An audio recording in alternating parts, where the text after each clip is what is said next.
Today on LPTV, we will be taking a look at the journalism conference that AL journalism staff recently attended in Iowa City.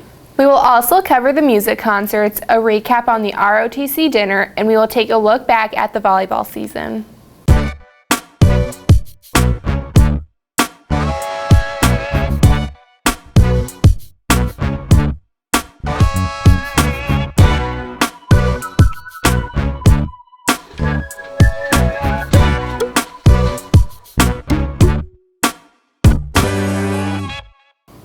It's good to be back for another episode of Lincoln Pride Television. I'm Jamie Schiller. And I'm Alana Basque, and this is LPTV. ROTC had a spaghetti dinner on Saturday. There wasn't only a spaghetti dinner, but also a trunk or treat that went on afterwards. Logan Pruitt and Austin Clare have the story. Saturday, October 31st, a spaghetti feed had taken place at the Elk Lodge to celebrate Halloween. This spaghetti feed is a fundraiser to support the ROTC Corps. This fundraiser is to raise money for the ROTC Corps and to help pay for the new uniforms, better rifles, competitions, and for their military ball. We hold spaghetti feeds for a couple reasons. First reason is to get out in the community, get it known about what we do and some of the functions that we do. Additionally, we try to gain additional revenue, which all goes back to the Corps, to the cadets, and which allows them to go on some trips like to the SAC Museum, and also to be able to purchase items, especially items like shoes for the girls, and sew the patches on, and any other miscellaneous items that may come across. Fundraiser is not only a way to have some really good spaghetti, but it's also a great way to support the ROTC Corps. I'm Austin Clare, reporting for LPTV. Thank you, Logan and Austin. That looked like a lot of fun.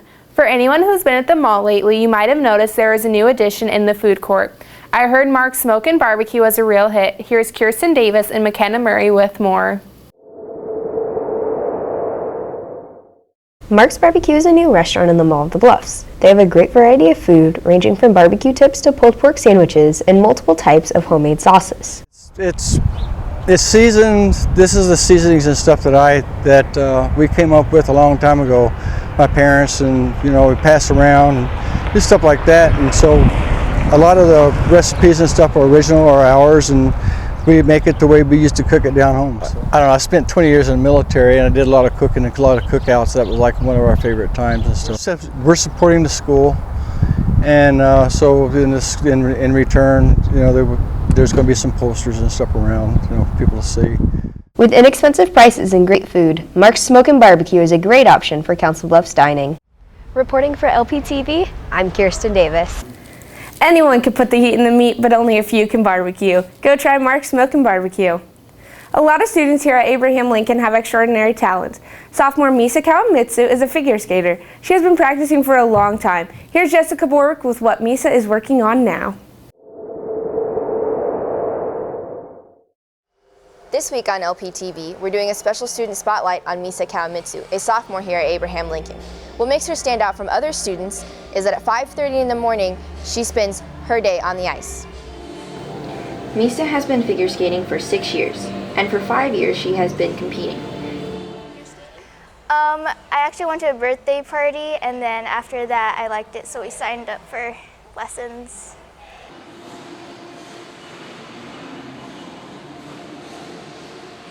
It's something she plans to continue throughout high school and continue after she graduates.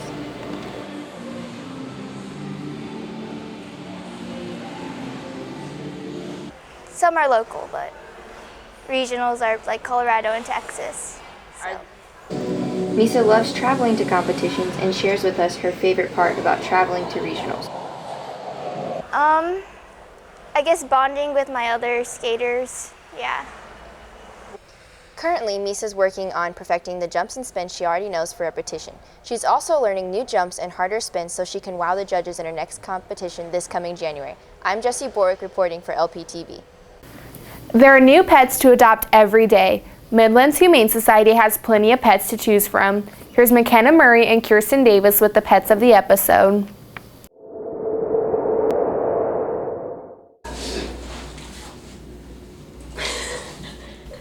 Everyone laughs at the videos of oversized lapdogs on the internet, but have you ever wanted one of your own? Midlands Humane Society has a 12-year-old German Shorthair named Joey who is lovable, good with children, cats, and other dogs, and loves to sit on your lap. Midlands offers animals for every kind of pet lover. For all you cat people out there, Liza is a domestic shorthair. She's between 2 and 3 years old. She fostered kittens that weren't her own when she came in, and she's extremely loving and very playful. Even though she is an adult, she still often acts like a kitten, though she does behave better than one. Other than Liza and Joey, there are many other animals available for adoption. Reporting for LPTV, I'm Kirsten Davis, and I approve these pets. That was terrible. Good thing you weren't a part of the concert because they were great. Here's Kaylee Hartenhoff and Nick Perry with more of the story. Last Tuesday, the choirs performed their fall concert. They have been preparing for this concert all trimester. On November 3rd, all the choirs came together as a family to do their performance.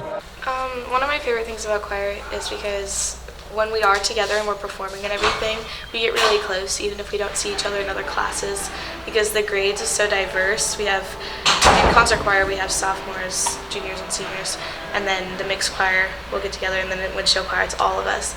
And so it's kind of just like a huge choir family, all the different choirs together. And so then when we perform, it's really cool. It's going to be good. We got some really good songs going on. We have Longest Time for the guys, and there's a cappella guys pieces and girls pieces. It's going to be a good concert tonight. It takes a collaboration between the students and the teacher to put on a good show. I see them every day, so we've been working every day of the trimester on these songs, plus a few others, but we tossed them out a couple weeks ago and picked the best ones for the concert. It takes a great deal of focus on the students' part. There are a lot of logistics that go into it, like what goes where and when and who goes where, and it could have been a big mess with all these students, but I think that they handled it really well. Now that the fall choir performance is over, we can look forward to December 10th, where at 7 o'clock, the concert choir's next performance will be.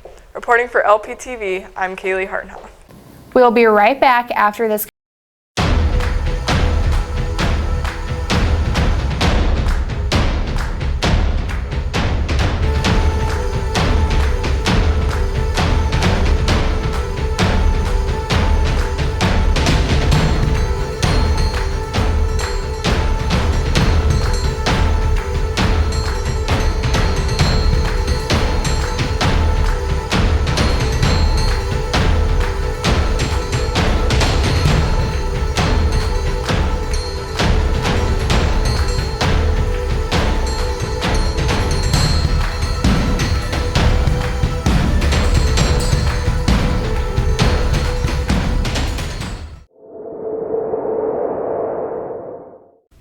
Deka Week starts next week on November 11th through the 13th.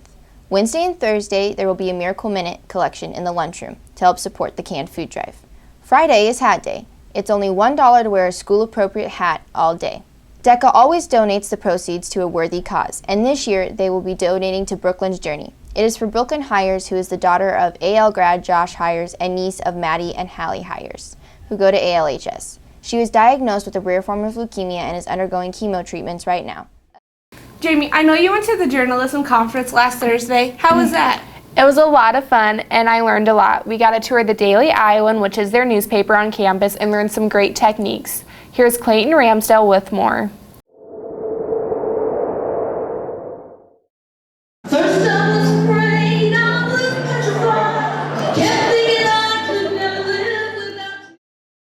On October 28th, 15 AL students went to Iowa City for a journalism conference alongside other CBCSD schools. Good writing and journalistic style, you know how many times you're going to use that? Every day of your life. Good writing is good writing. Those who went learned new techniques that helped them in the world of journalism. Probably the new technique that I learned was when Lori told us to revise by reading aloud and just making sure that you underline all of your ly verbs and then change those to better verbs. There's also settings that you can change on your spell check and grammar check to make it even more useful than just those two. I think the most helpful technique was when the keynote speaker told us to not just be done, but to be great. So I think that's really good advice for an aspiring journalist. to kind of go beyond just getting everything done in time, but really striving for excellence in your publication or your website or whatever you're doing in your journalism field. The conference held many sessions teaching good techniques. Those that went intend to use these techniques in the real world.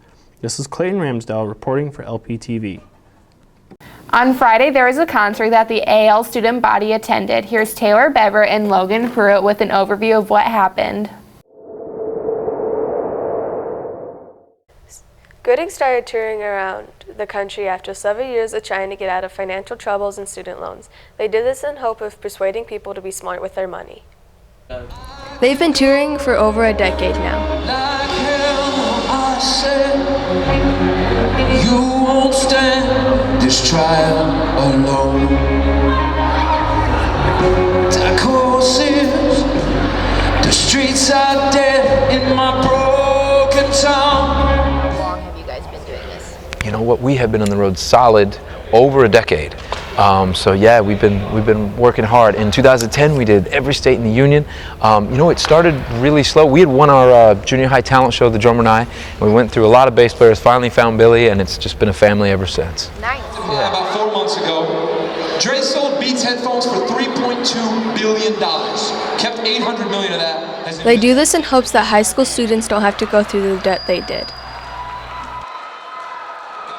Questions. What are you thinking of questions? I got free CDs for anybody that asks me a financial literacy-based question. One more.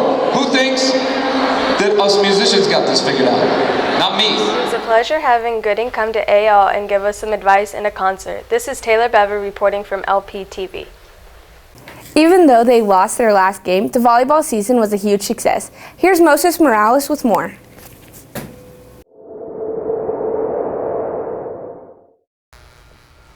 Falling short for Espada State, the Lady Lynx fled in Des Moines Valley Thursday night, wrapping up this year's volleyball season. Well, we wanted to work hard as a team, and coming in with a lot of new players and different coaches, we wanted to push hard this season and work to get some wins. What challenges do you have? Well, we came in, we had a new coach, and we didn't have a coach till the end of the summer, and we only had one returning player, so that was pretty difficult. What team was the biggest challenge? I'm gonna say LC for like conference, or for like around here, and then Valley was our last game, and they were pretty tough. With practice starting soon, boys swimming team brings in new recruits, and I'm looking forward to a dominating season. Boys swimming is right around the corner. Practice start November 9th, and swimmers are eager to dive back into the pool. Just to drop most of my times for every single event I do. Personally, I just want to have another fun swim year, just drop times. So do you have any team goals? Just to improve as a team, see if we can make it to districts, then to states. Thanks, Moses, and thank you guys for tuning in. For all the staff here at LPTV, thanks for watching and tune in next time.